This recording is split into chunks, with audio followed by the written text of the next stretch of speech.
নমস্কাৰ পলিটিক্যাল বাৰ্তাৰ আন এটি বিশেষ অনুষ্ঠানলৈ মই পৰিস্মিতাই জনাইছো আপোনালোক সকলোকে স্বাগতম পঞ্চায়ত নিৰ্বাচন যেহেতু আহি পৰিছে সকলো তৎপৰ হৈ পৰিছে সমান্তৰালভাৱে তৎপৰ হৈ পৰিছে জিলা পৰিষদৰ প্ৰত্যেকগৰাকী প্ৰাৰ্থী আৰু আমি আপোনালোকক আজি লৈ যাম তেওঁলোকৰ মাজলৈ যে বিগত বৰ্ষত তেওঁলোকে কেনে ধৰণৰ কাম কৰিলে কেনে ধৰণৰ উন্নয়ন কৰিলে আৰু পৰৱৰ্তী পৰ্যায়ত তেওঁলোকৰ পৰিকল্পনা কেনে ধৰণৰ এই সকলোবোৰ আমি আপোনালোকৰ ওচৰত দাঙি ধৰিম বৰ্তমান আমাৰ মাজত উপস্থিত আছে বাবুলালী আমি বাবুলালীৰ লগত পোনপটীয়াভাৱে কথা পাতিবলৈ প্ৰয়াস কৰিম হেল্ল' হয় দাদা পলিটিক্যাল বাৰ্তাৰ আমাৰ এইটো এপিছডলৈ আপোনাক স্বাগতম জনাইছোঁ আপুনি যিহেতু দক্ষিণ পূব সমষ্টিত আছিলে নহয় জানো হয় হয় বৰ্তমান আপুনি কোন সমষ্টিত আছে প্ৰথম অৱস্থাত মই সৰুক্ষেত্ৰীৰ 7 নম্বৰ দক্ষিণ পূব সৰুক্ষেত্ৰী জিলা পৰিষদ হিচাপে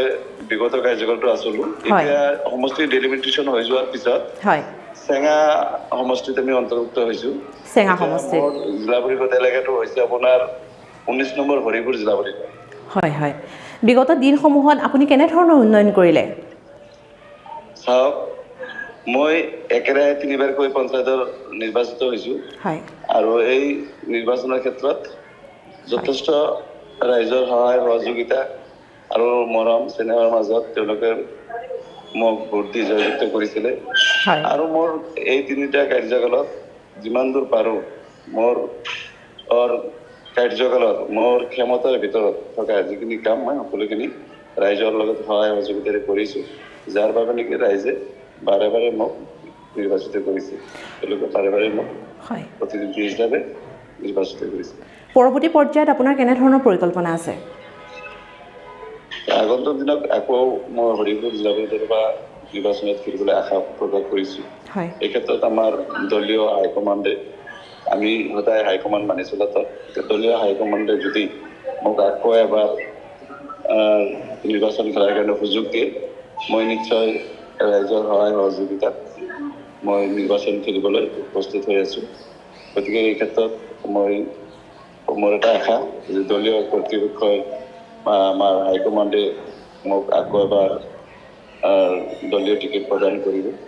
আৰু ৰাইজৰ সেৱা কৰাৰ কাৰণে সুযোগ দিব ইতিমধ্যে আপোনালোকে গম পাইছে যে ৰাইজৰ লগত সদায় মই জড়িত হৈ থাকোঁ সদায় সামাজিক কামবোৰত মই জড়িত হৈ থাকোঁ সমাজ সেৱাত নিজকে বিসৰ্জন দি থাকোঁ গতিকে সমাজ সেৱাৰ ক্ষেত্ৰত যিমান দূৰ অৰিহণা আছে এই ক্ষেত্ৰত দলীয় আমাৰ নেতা সন্মানীয় অসম প্ৰদেশ কংগ্ৰেছ কমিটিৰ কাৰ্যকৰী সভাপতি জাকিৰ হোসেন সিকদাৰ ডাঙৰীয়াৰ নেতৃত্বত ইমান দিনে মই সৰুক্ষেত্ৰী সমষ্টিত প্ৰতিনিধি হৈ আছিলোঁ আৰু এতিয়া আমাৰ দলীয় সভাপতি মাননীয় উত্তম কুমাৰ বৰাকে আমাৰ সন্মানীয় কাৰ্যকৰী সভাপতি জাকিৰ হোসেন সিকদাৰ ডাঙৰীয়া সন্মানীয় সাংসদ জ্যোতি বৰ্ষণ ডাঙৰীয়া তেওঁলোকে যদি এই দলীয়ভাৱে মোক টিকেট প্ৰদান কৰে নিশ্চয় মই দলৰ সৈতে কাম কৰি যাম আৰু দলে যাতে মোক এই ক্ষেত্ৰত সদায় ৰাইজৰ সেৱা কৰাৰ কাৰণে সুবিধা দিয়ে তাৰ বাবে দলৰ ওচৰতে মই অনুৰোধ ৰাখিছোঁ আপুনি ভাবেনে যিসমূহ আশা আৰু আস্থা লৈ পেলাই আপোনাক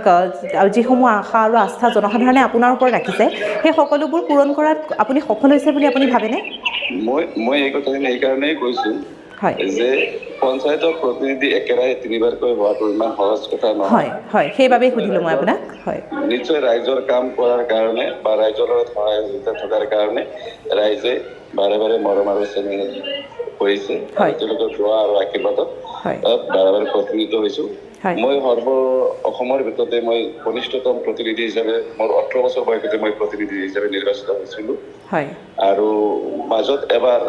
মহিলাৰ কাৰণে সংৰক্ষিত আসন থকাৰ বাবে আমি খেলিব পৰা নাছিলোঁ বাকী 2002 চনৰ পৰা মই একেৰাহে প্ৰতিনিধি হৈ আছোঁ